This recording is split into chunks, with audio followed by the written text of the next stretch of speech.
Okay, so in conclusion, or memoriam, whichever, for Doctor Strange, Multiverse of Madness, it was terrible. It was a horrible show.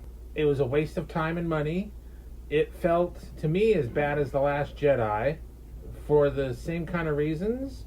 Destroying the character of Doctor Strange, not really having a focused you got real issues story. with The Last Jedi, don't you? I do. It didn't ruin my childhood. I just don't fucking like it. And those people that love it, that still love it, well, there's something really wrong with you mentally. I mean, like, you need electroshock therapy or, you know, something like that, because, or severe heavy drugs, because it's a bad movie. It is. It's being taught in film writing school about how not to write a script.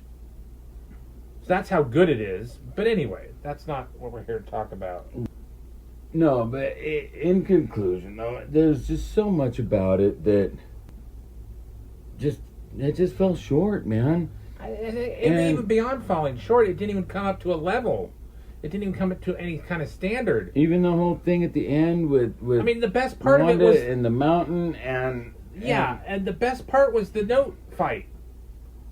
Oh, the musical note fight was killer. Yes, it was great. It was the best part, and it should have been, and it should have tied into, because the mountain they were on, it kind of has to do with the High Evolutionary, and they were found on that mountain in the comic books.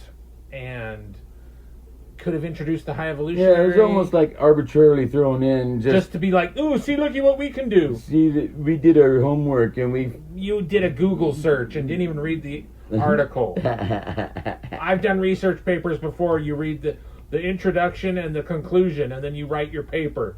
Don't tell me, sweetheart. I know how you screwed it up. And Doctor Strange breaking the rules again by possessing his dead doppelgangers.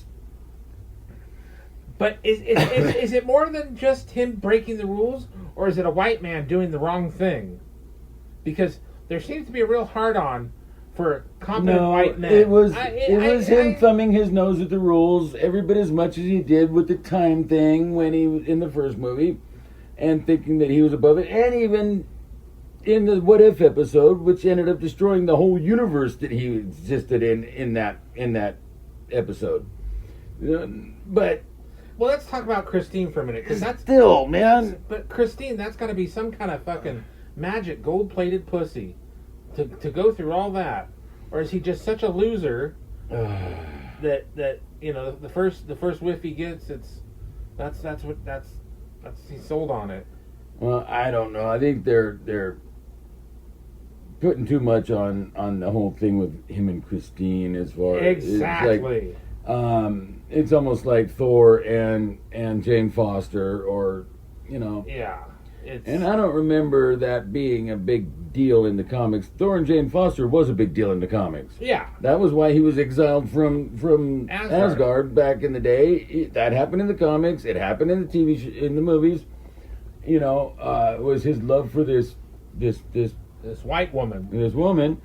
This human mortal. Woman, this mortal, and But then the comic books now, that he's like going all through time and fighting with Apocalypse while he's drinking beer in the 1400s and all this other shit. So then the rules fly out the window whenever the writer feels like it.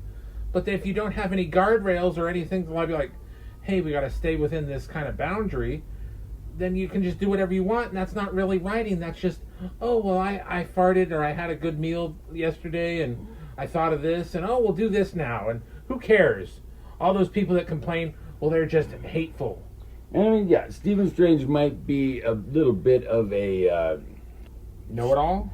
That and he doesn't like to be told what to do, whatever.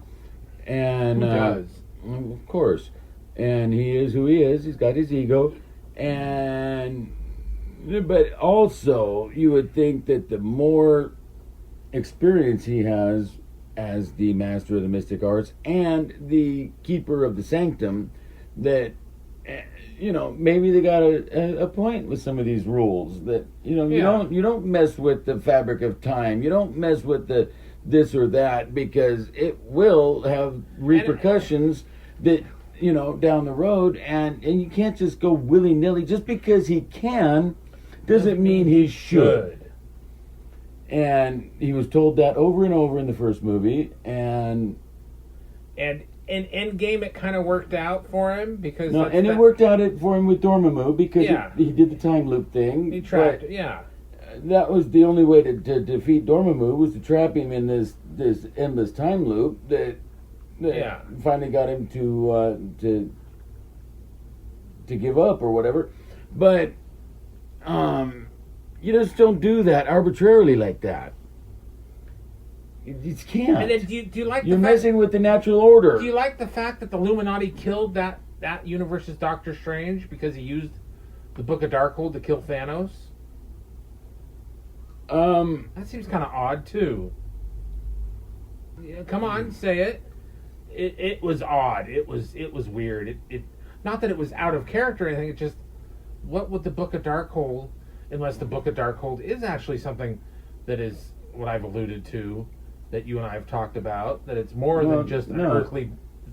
Yeah, he did kill Thanos, whatever, but it corrupted him in the process, and everybody could see it. But for them to take it upon themselves to just kill him like that was not very Heroic, thank you. It seemed even more cold-blooded. Seriously, they would imprison him somewhere, or they would try to work on him, trying they would try to save him, because I know that's the way you that's can what introduce, heroes do. And that's the way you could have introduced Cleo instead of at the end of the end of the movie as a teaser trailer. Yeah, lame. See, here we are. We're writing their stories for them, trying to fix their shit. We don't need to be doing that. They need to bring it. They need to come correct with these things. Well, it's just another one of those things. It just seemed like it was kind of thrown together and underdeveloped, and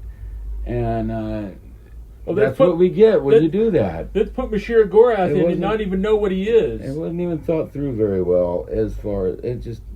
So an underdeveloped script and movie created a shitty product that people don't want to deal with, but we're awful because that, and it also we complain about it. It critiquing did more damage to the whole idea of the multiverse than anything else, because it was just so confusing, and wait, hold on, confusing. It's confusing how? Because it was dumb, or because they were going through different universes? Because there is that thing that thinks that the consumer, how are they going to get off their tractors in the Midwest if they don't like the show?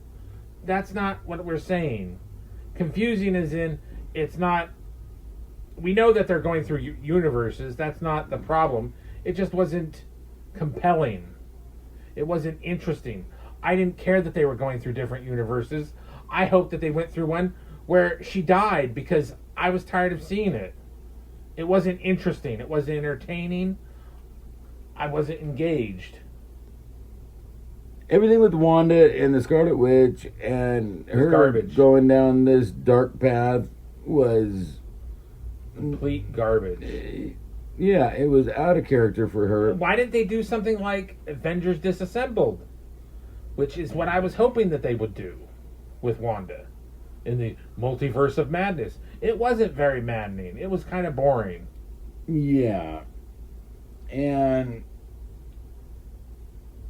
to have her be the biggest threat, which, no. Because, again, what was the last thing she said to Monica when she left Westview? I don't understand this power yet, but I will. And I took that as meaning that she was going to master it. You must learn control. You must learn control. Thank you. And not just let it corrupt her like that, because that's not who she is. Right? So, like, share, and subscribe.